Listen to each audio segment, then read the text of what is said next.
Hello everyone, we're just coming up on 3 o'clock and we are due to have our webinar, so I'm just going to allow a short length of time for our participants to come and join us. I will wait for a while, but I don't want to wait too long. I don't want anyone to miss any of it, because today I'm absolutely delighted that we have with us Bob Gray of Red and Grey, absolutely super person. He's going to dwell on process, but I'm going to indulge myself for a second beforehand. Apart from being the curator of the Wide Atlantic Way, which is just so wonderful and passé, on a personal level, I really like the work that he's done for IBEC. So if he doesn't mention it today, maybe you'd look that up yourself.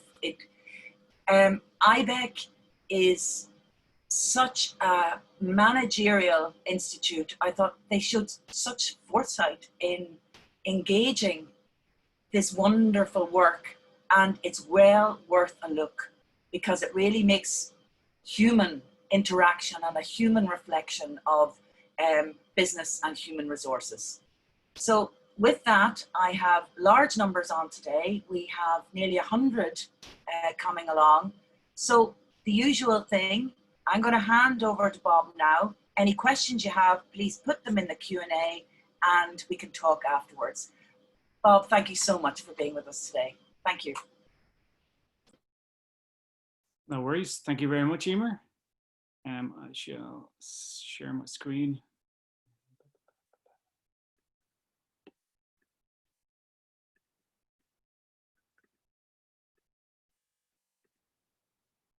Okay, so hopefully everybody can see that. I can see myself, which I don't really want to. Okay, so create brands that grow: curiosity, creativity, and clarity. So as Emer mentioned there, first of all, thank you very much for, I think she said there was hundreds of thousands of people here today. So thank you to all of them all across the world for joining us. It's a pleasure to do this, and I was delighted to do this when Emer asked me. So thank you very much to Emer and the Design and Crafts Council. As she mentioned there, I am going to concentrate a lot on process, and hopefully there's, you know, a nice mixture of people here, whether they are new organizations, whether they're individual craft makers, whether they're large organizations. We use the same process no matter what the scale. And I think that's very important. So I'm going to run through that with you guys. So, well, here we go. Bricklayer by August Sander. Sander is a German photographer, and he was known for his photography of life in Germany. This shot in particular, I think it was around mid to late 20s when he shot this.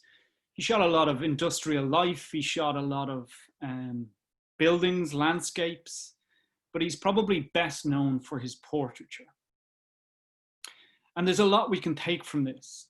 So we can see the bricklayer, and we know what it is that he's doing. He's carrying bricks on his shoulders. We can take a guess at why he's doing this. Well, we know his occupation. And we can see how he carries the bricks.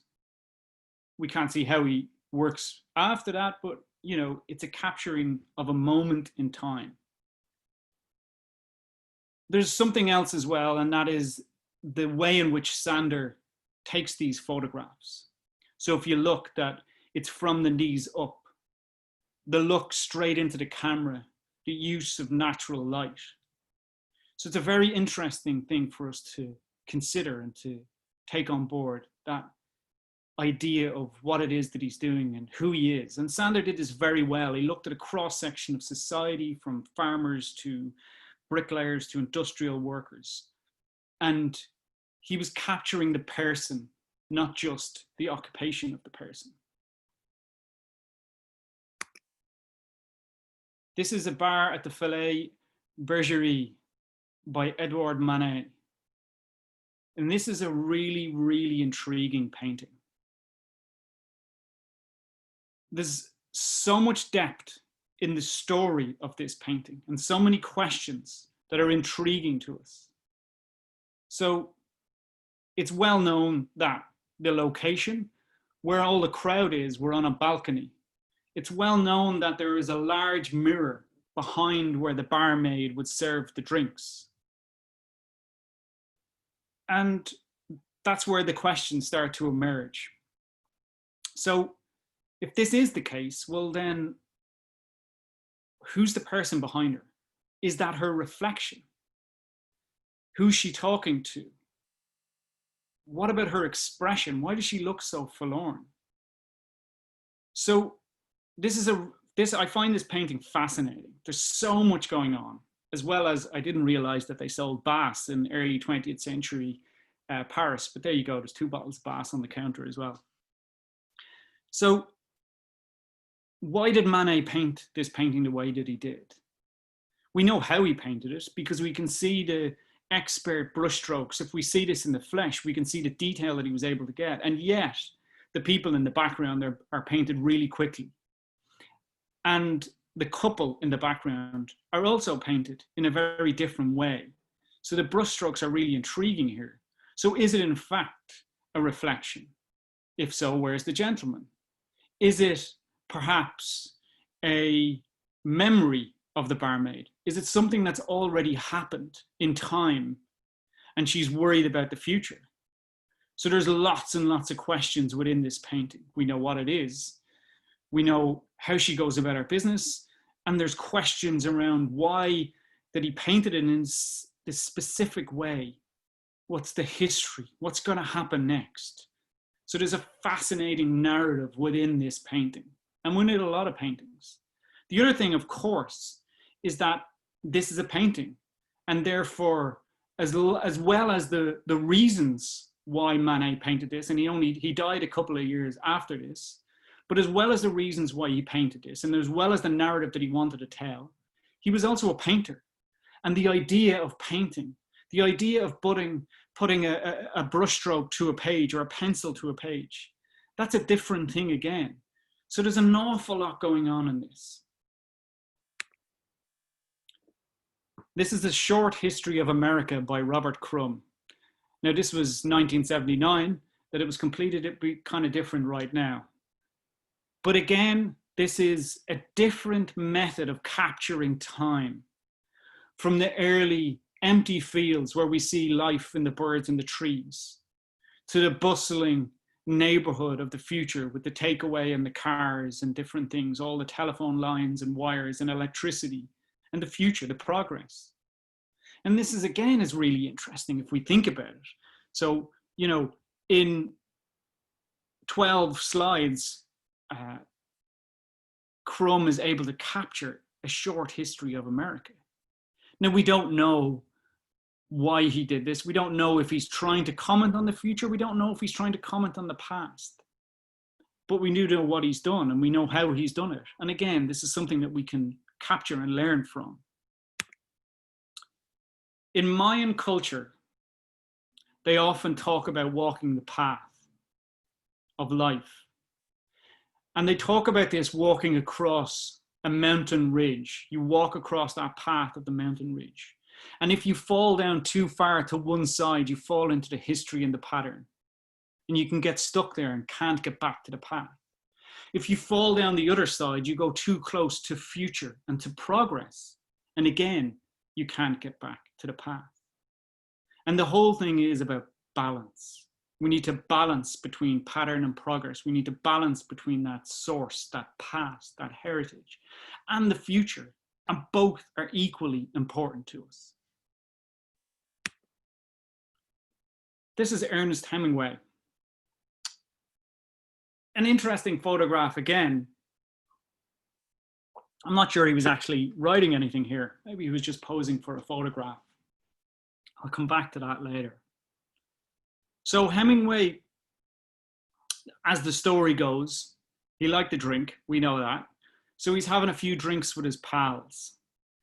And he puts a challenge to them. And that challenge is, who can write the shortest story ever told. And they're scratching their heads and they're, geez, you know, and they come up with different stories. And then Hemingway writes this on the napkin: for sale, baby shoes, never worn. A whole narrative in 6 words. What we've done in our studio is we've taken this narrative and we've broken it down. For sale, how? Baby shoes, what? And never worn, why? And we don't know why the shoes were never worn. Similar to the expression of the face of the lady, the barmaid Suzu, in the Manet painting. We don't know why she has that expression. And that's really intriguing to me. That's really interesting. Did something happen to the baby? Maybe the baby had too many shoes. We'll never know. But there's intrigue in the narrative, and that's really important. So we've taken this structure, this story, and extracted a structure from it. Why, how, and what. This is your brand essence in 6 words. Why do you do what you do? How do you do it? And what do you do? What do you do is almost unimportant. How you do it? Well, that's interesting. Do you talk to people first? Do you go for a run before you do anything? Do you take specific breaks at specific times? Do you like to do push-ups in the middle of your day? Who knows? But that's important because that's always different for people, right? How they do things, their own process. And it's important to have your own process. It's important not to copy somebody else's because it's personal to you. And why do you do what you do? And why we do what we do is not about money. That's what we do. We make a product, sell it, and make money. It's not why we do. It's not our raison d'etre. It's not why we get up in the morning. That goes way back. That goes to our source, our depth. So I'm going to give you 30 seconds, and I'd like everybody here watching, and it's kind of unusual because I can't see anybody, but I'm going to ask you all to write down your 6-word story. I might do a dance or sing a song.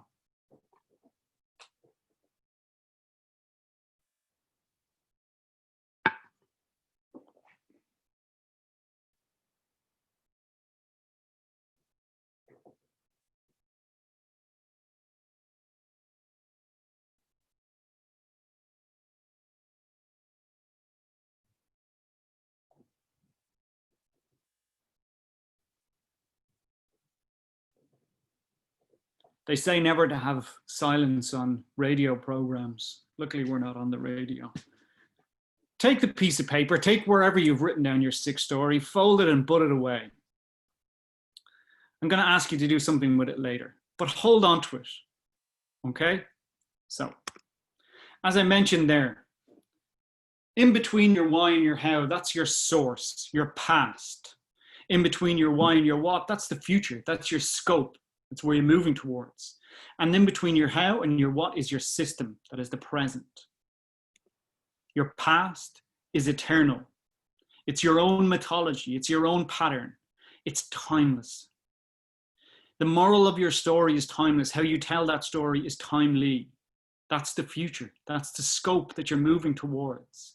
And we know if we take anything from the Mayans and if we understand the Robert Crumb illustration, we know that we need balance between those things. We need balance between progress and modernity, adaptability, and the mythology tradition.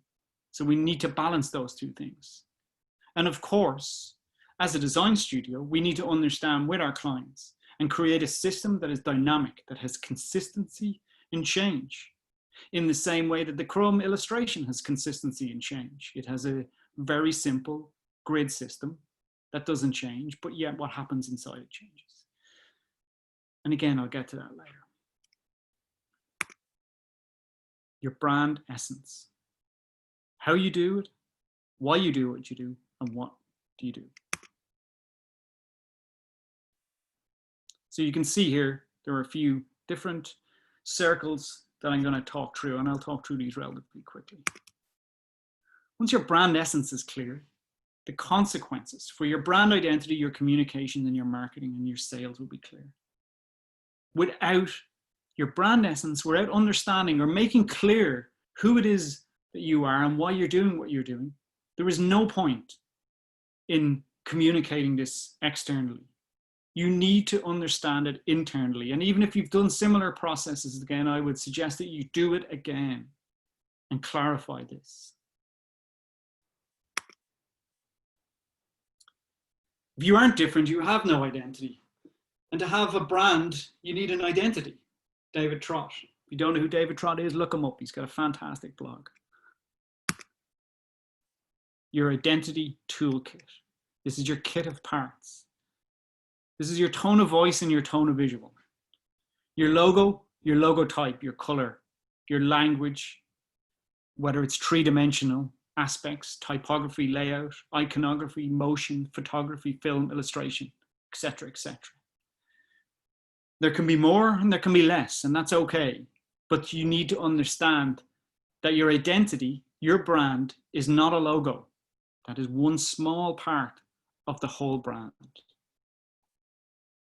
And in all of these, we need to balance substance and aesthetic. It cannot just be aesthetic. And it can't just be substance either. We need aesthetic. We need it to be purposeful, but we also need it to be beautiful. Your logo type. I've just grabbed 3 examples here.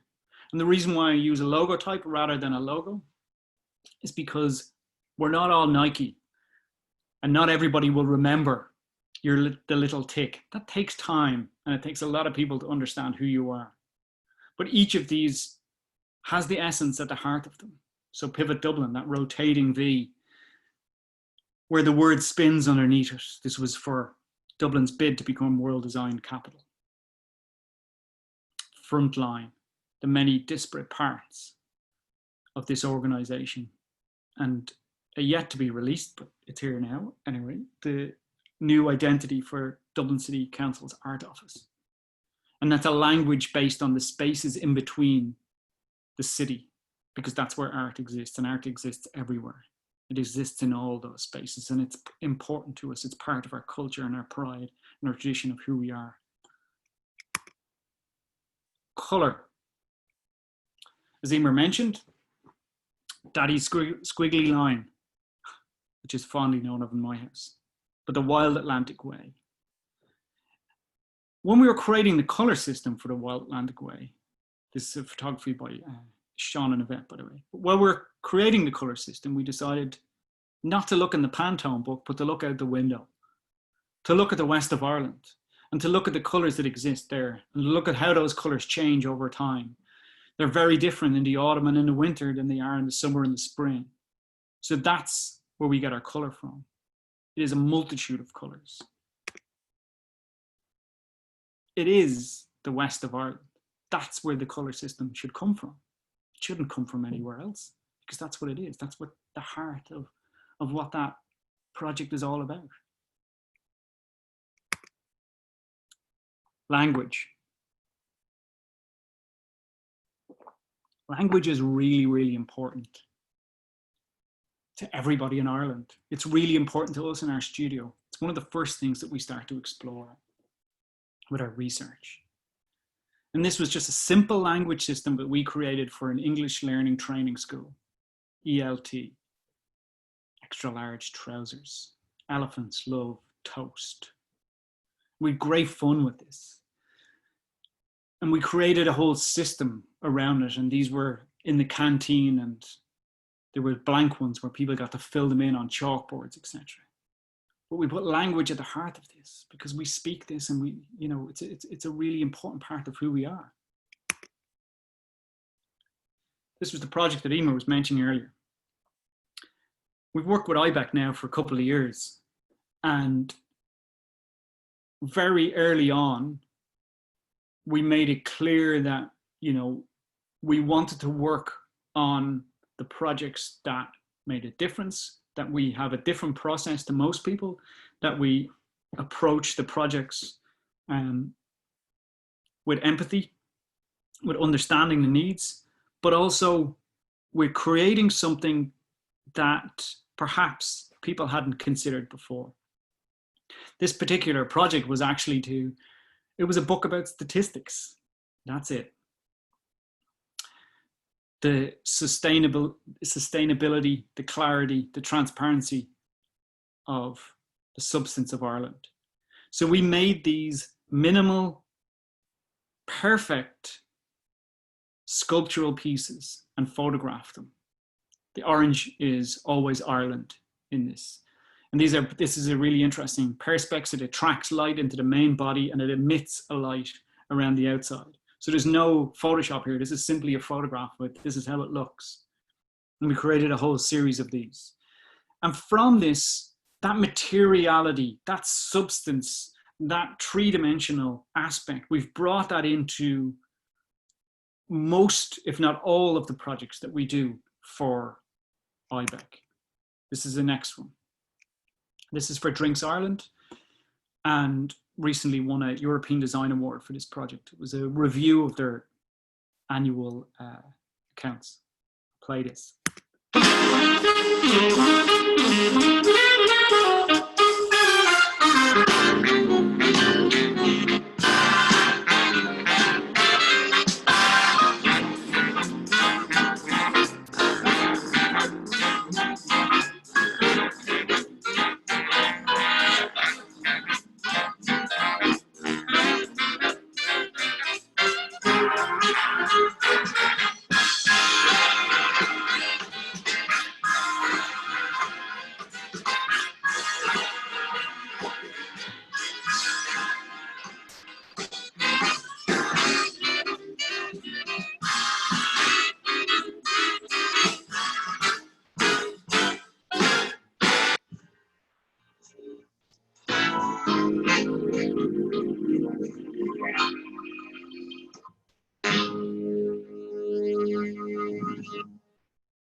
So again, it's important to see what everybody else sees, but think what nobody else has thought. This is a mantra that we use a lot in our studio.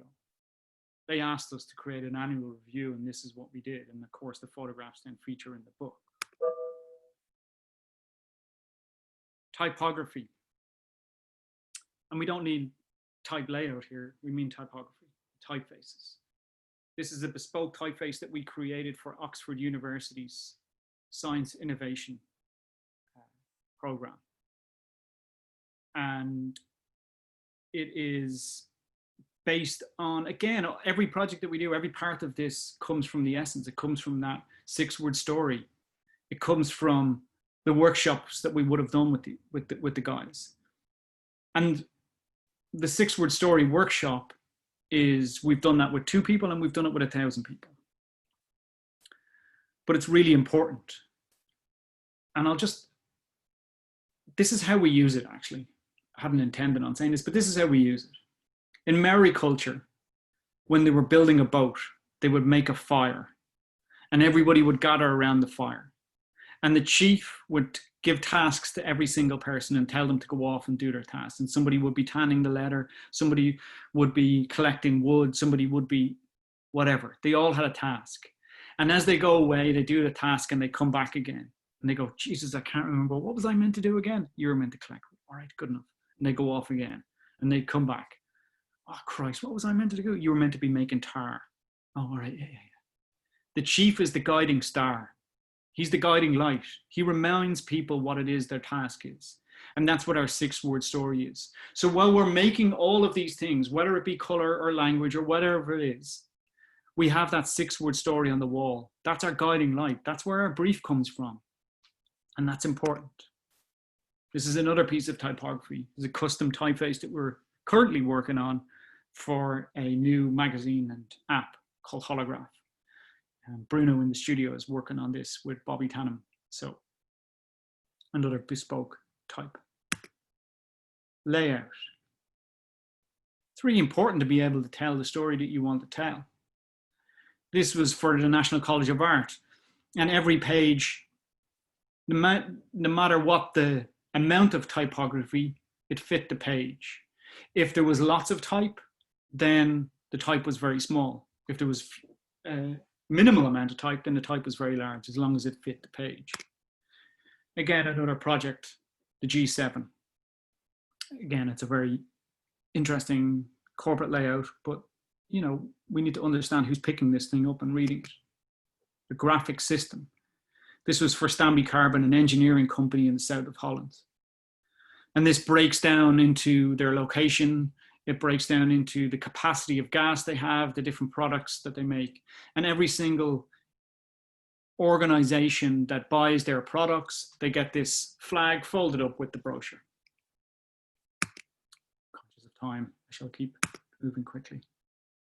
Motion. Again, all of these things are important in your identity system. This is for Hummingbird in the UK. Photography. This again was a project that we did in Bangladesh, and we looked at the three aspects of this: the big picture, the human element, and the details. This is farmers in Bangladesh. Film. This is for Irish Whiskey 360. And with this, we wanted to capture the Irish Whiskey 360, an invitation to explore this country through the unique spirit that defines it. Irish Whiskey, a journey that will take you to the homes and handles of Ireland's most important distilleries, following the line from Rome to Venice, north, south, east, west, through Ireland's ever-changing landscape, from rugged mountains to elegant cities, along the way, the distillers and blenders, carefully crafting journals, you discover the complex elements, shade, details, and rituals. Lifelong friends,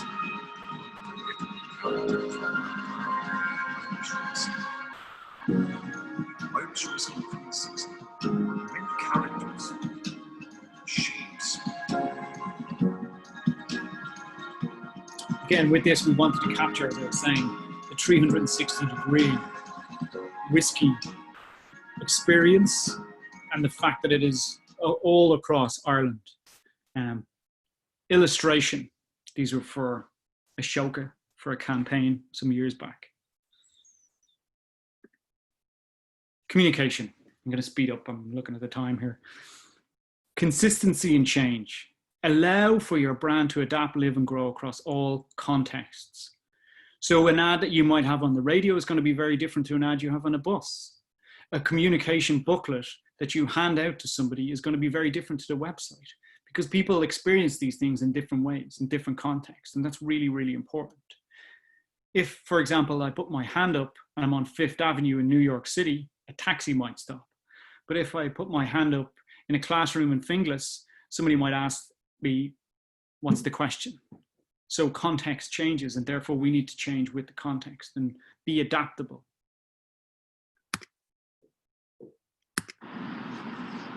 I'll not play all of this.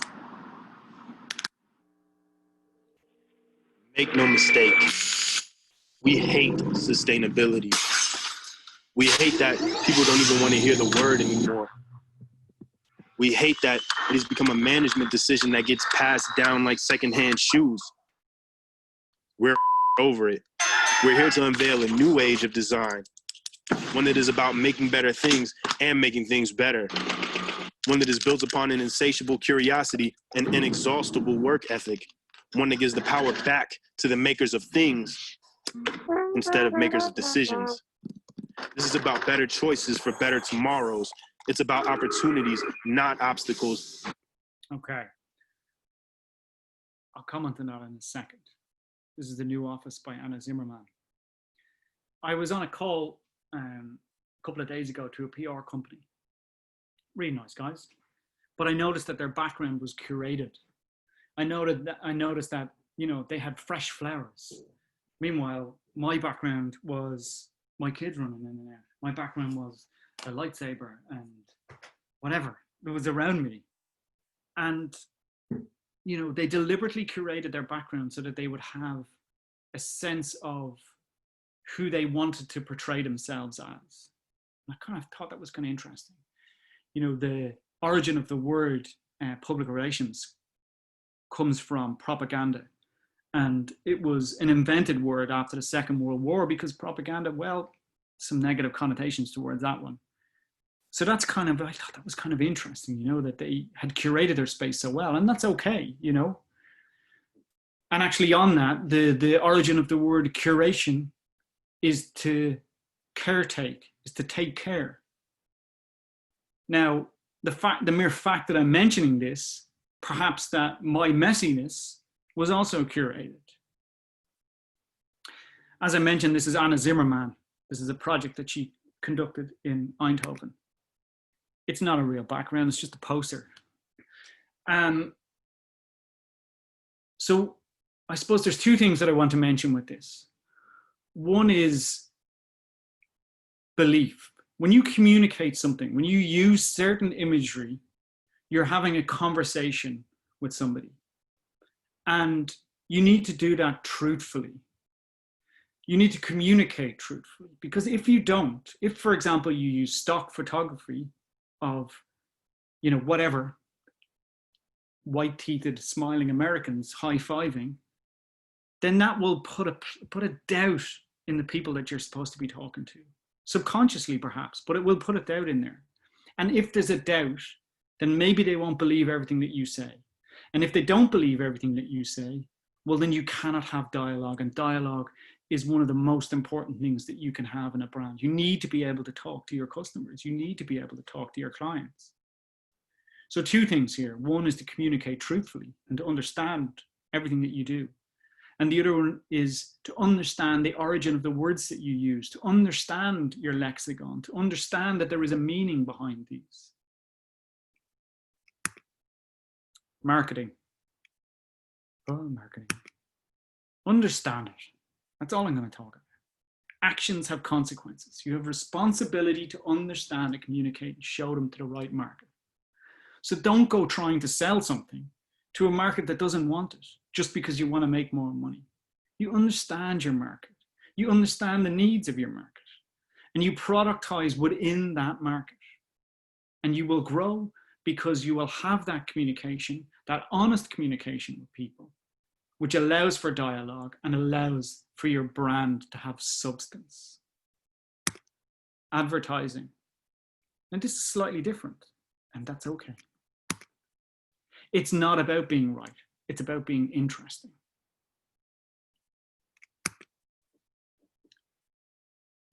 This is from the Literature Festival last year. You have to wait for this year's. So this was all about intriguing books and the curiosity of reading and what might be in the stories. And we made these books with a bookbinder who thought we were kind of slightly crazy, but that's okay. And it's intriguing, but at the heart of the story is still that idea, the importance of reading. There's still that idea of picking something up and looking at it and finding out more, that curiosity. You buy the product for what it does. You buy the brand for what it says. It's emotional. Nearly there. Everything is connected to everything else. All of these things that I'm talking about, they're all connected to each other. And that's really important for you to understand, really important for you to know that all of these things in your toolkit, they're all connected. And if I was to put my hand over the logo, I still have that substance and aesthetic, that tone of voice and visual that connects everything to create an identity, to create a brand. Now, something that we do in the studio is use this system that we've created. So Buckminster Fuller, architect from the 1950s, written many books, created the geocitic dome. And in one of his books, Planet Earth, he talks about the importance of macro-expansive and micro-incisive. Macro-expansive is that idea that everything is connected to everything else, that your craft is connected to the source materials, it's connected to the people that are buying it, it's connected to the other craft makers, it's connected to the craft makers of Ireland, it's connected to Ireland, and in turn we're connected outside of that to international markets. So you need to understand that when you're creating that brand, that it has those connections and it needs those connections. So understand that you need to be macro expansive. Mezzo empathetic is something that we added. And that's that idea that mezzo, the middle, the empathy, one of the most important traits of anybody, any designer, is to understand the needs of others. Because if we can understand the needs of others, then design can address them. So when you pick up a book, you need to understand the weight. You need to understand how it feels. When you pick up a product, it's the same way. You understand that. You understand the connection to this thing, this emotional resonance that you might have with something. Mesoempathetic, we need to ask ourselves that question. This is our proof list. We need to ask, is it being mesoempathetic enough? And micro-incisive, that is the detail. That's the color of the thread. That's the space between the text. In those NCAD books that I showed you earlier, with every page, we nudged the text slightly millimeters from the spine so that as you flick through the book, it would all align. Tiny little things that make a big difference. Micro-insight. So it's important to use this. We use this. This is our proof. This is our checklist in the studio. So none of this will make any difference if you don't know what your brand essence is. You have a 6-word story that you've folded and put away, I hope.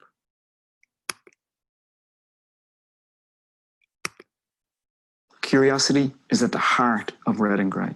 The more curious you are, the more you question, the more you learn.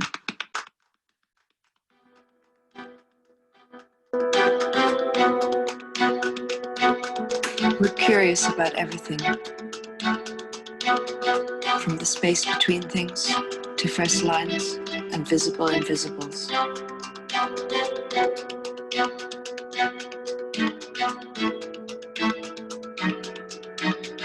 Curiosity is the spark for creativity. When you're curious, you want to make, play, see, learn, and understand. To see what everybody else sees, but think what nobody else has thought. When you ask unexpected questions, you get unexpected answers.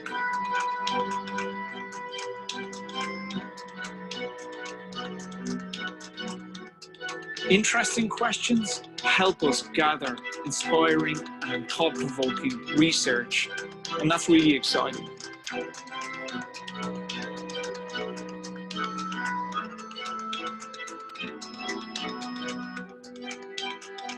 There is a language of images. What matters is who uses that language and for what purpose. Curiosity is in our DNA at Red and Grey. Curiosity is the place where the excitement for ideas begins. We see what everybody else sees and we think what nobody else has thought.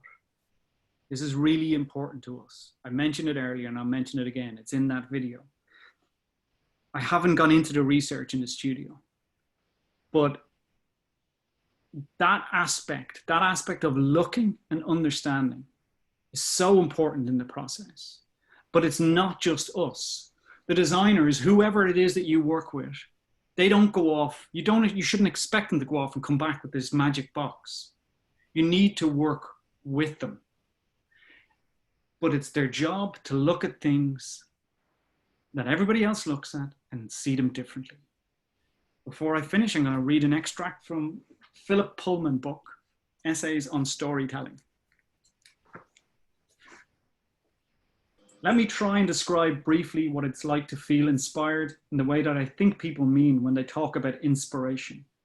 I actually talk about it very rarely, and I don't think I've ever had a conversation with another writer on the subject.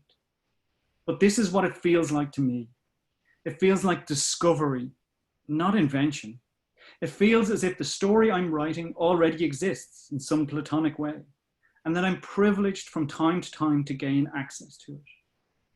The curtain twitches aside for a while. The moon comes out from behind a cloud and illuminates a landscape that was previously invisible. Something like that. Something happens. And there's a moment or so of clarity in which I see all kinds of possibilities and connections and patterns and correspondences that I never suspected were there in the great clumsy bundle of darkness and confusion that is the story I'm trying to write. I see the way out of the narrative cul-de-sac. I see what I must do in order to bring these two people together. I see a way of resolving the problem at the ending, at the same time as making use of one of those loose ends.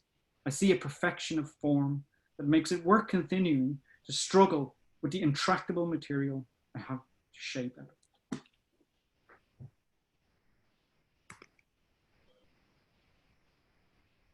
I would encourage everybody to go and rewrite a 6-word story, not by themselves, however, but with others.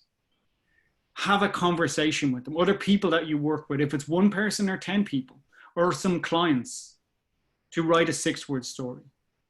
West Side Story, Stephen Sondheim was a young man, and before he got involved in West Side Story,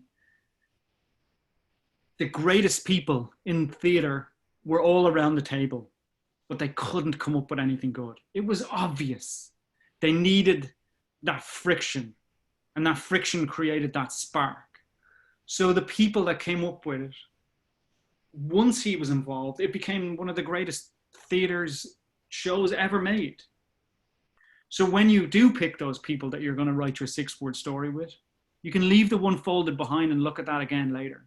But when you do that, make sure that it's the right mix of people, young, old, people that might not understand what you're doing, and write it together.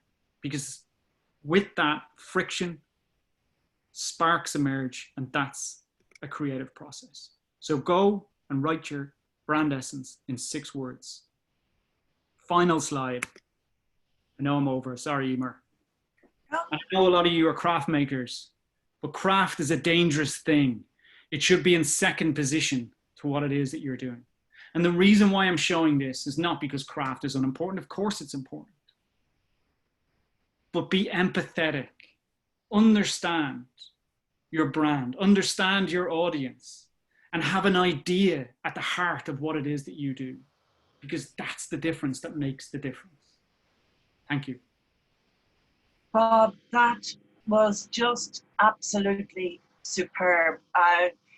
It's made my Friday, and I think if I were to die tomorrow, I'd be happy, and I could listen to you for another hour, 2 hours, and I think most of our audience today as well would listen to you. I'm been having thank yous in on a whole raft of platforms, so I'm just going to have to try and follow these. People are emailing, texting, so I'm going to stick to the chat as well. Basically, one person said, hands down, the best presentation. Now, we've done 36 of them so far, so you're getting the vote for the best presentation. Some of the others were very informative as well. So let's get back to process here. All these accolades, but you know, you're used to accolades, so we'll leave those beside. Okay, there's a nice one here. Could you define luxury for today? And what do you see as the purpose of making in our world? I had a conversation recently with Lucian Roberts, the designer in the UK, and we spoke about how the idea of getting back to normal was the idea of getting back to inequality. And I think that we need to pause and examine this and examine what we mean by luxury. Is luxury about time? It's certainly has been about inequality. Wonder Woman's crazy idea to sing Imagine with all her pals kind of highlighted that. So there's a question around what luxury is.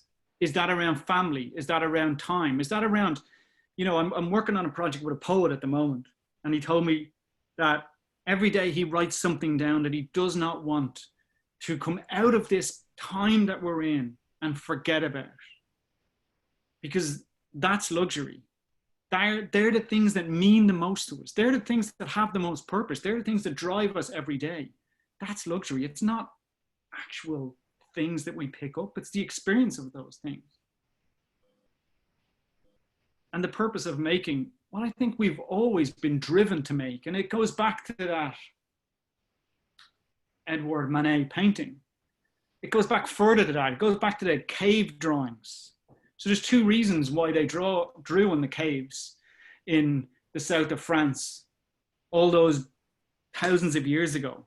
They drew because they want to reflect on the world, on what was happening in the world. And they drew because that's a human urge to draw, that we want to do it. There's we just can't help that. And making and drawing go hand in hand. We make because we need to make. We need to make sense of things.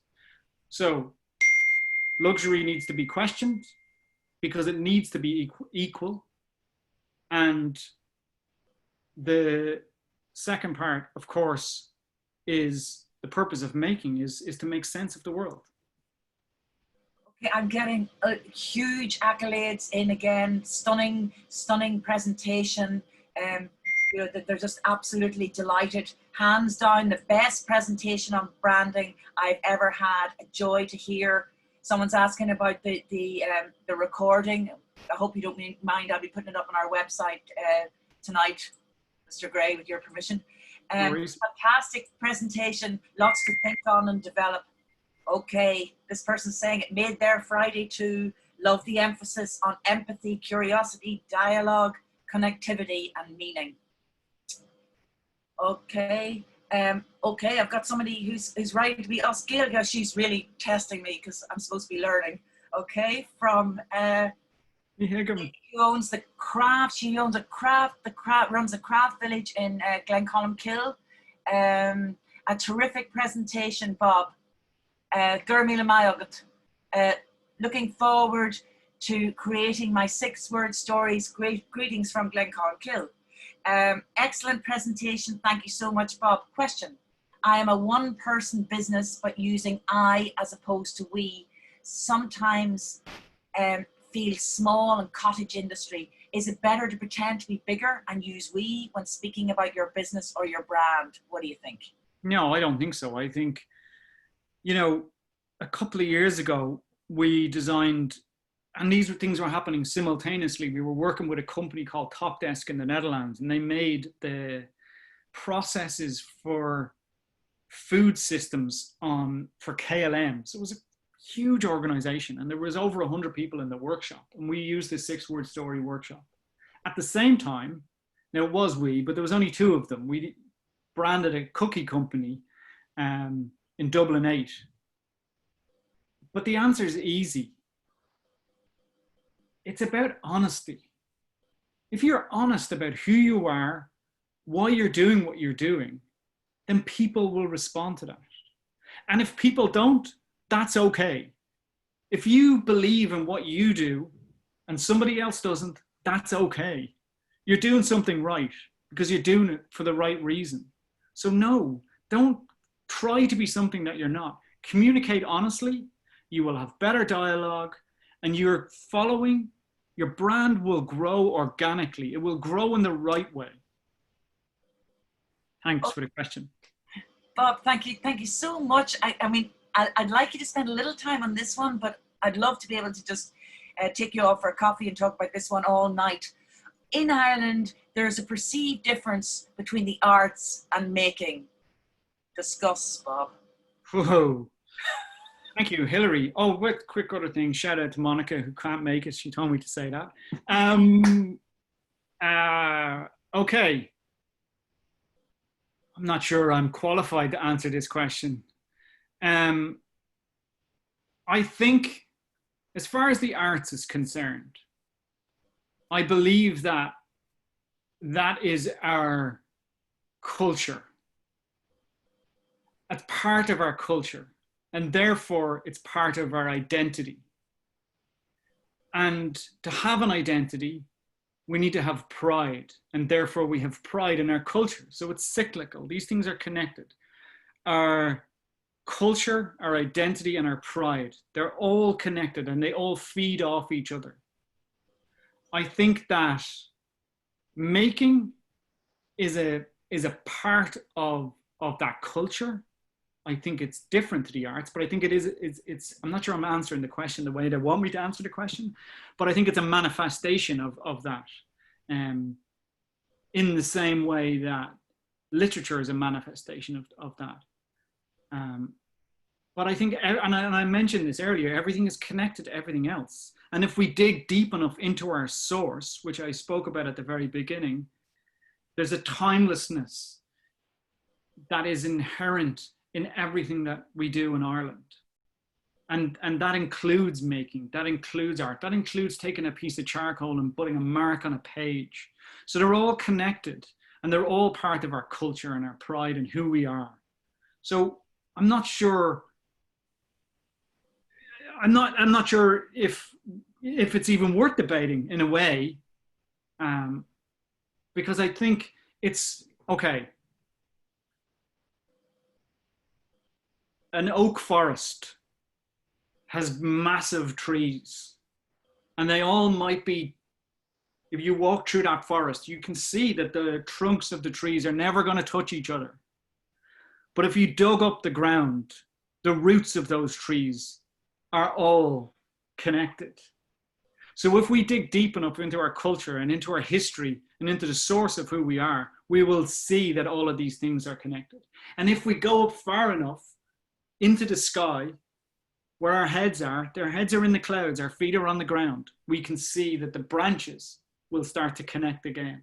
So even though sometimes these things don't connect in the present, in the future they do, and in the past they have as well. I don't know, Bob, I would see them as well, to reinforce your point, that I don't actually think there is a difference.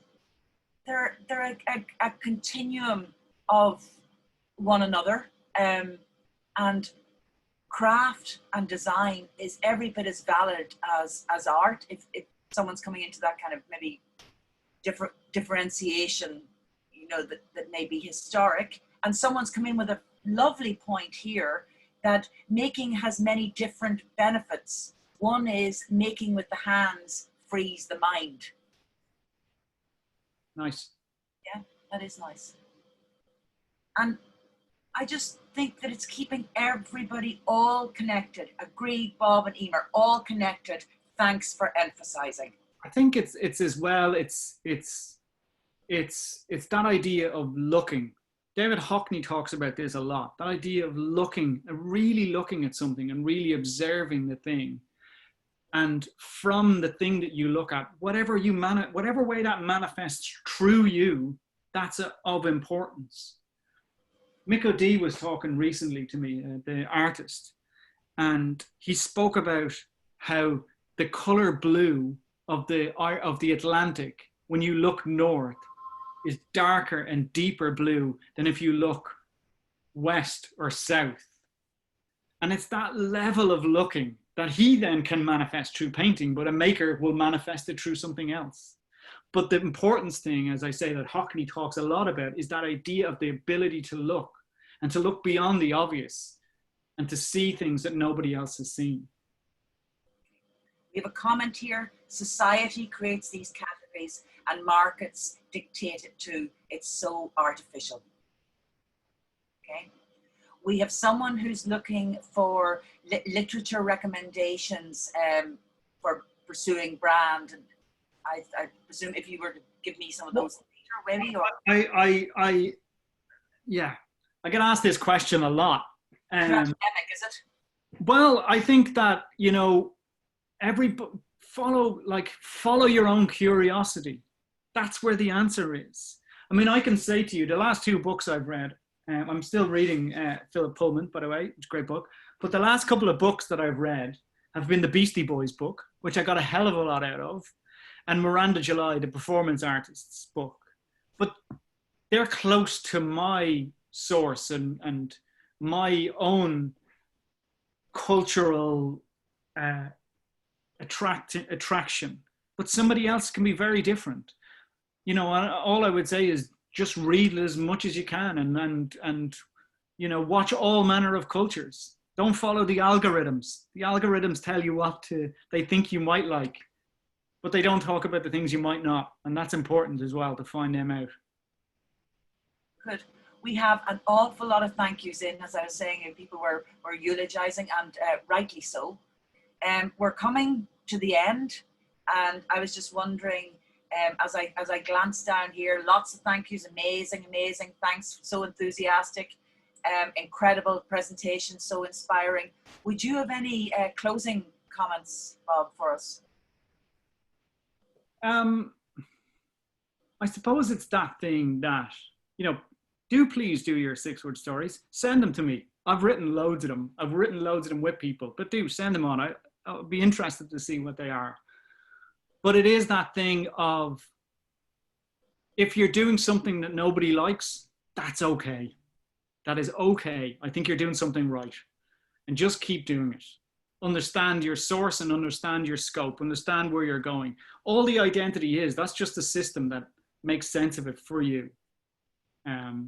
And just to say thank you to the questions, the comments, and thank you to yourself, Emer, and the Design and Crafts Council for allowing me to sit here and ramble on for an hour. Well, it was an absolute honor. I'm absolutely delighted. Thank you so much. Perhaps one day I might cajole you to coming back to tease out themes further. I'd like to thank our audience for being with us today. And I'd like to thank, if you wouldn't mind putting her video on, my lovely colleague, Hannah Farrell, who's a ceramicist. Hi, Hannah. Hi, everyone. And thanks, Bob, that was great. Yeah, working with us for a year and a half now, and it's really great to have, I know it's awful, a kind of millennial Gen Z, because I'm old and I'm inspired, but just to have you with me and to see your interaction here, and I thank you very much for all the help you've been. Okay, so I think that's everything. The one thing I just would say, the video will be up on our website later on today, and with Bob's permission, I will in due time send on the presentation to anyone who attended today. So with that, thank you very much, everyone. Thank you. Yeah, for sure. Enjoy the weekend. Thanks a million. Thanks. Thank you. Bye-bye, everyone. Bye.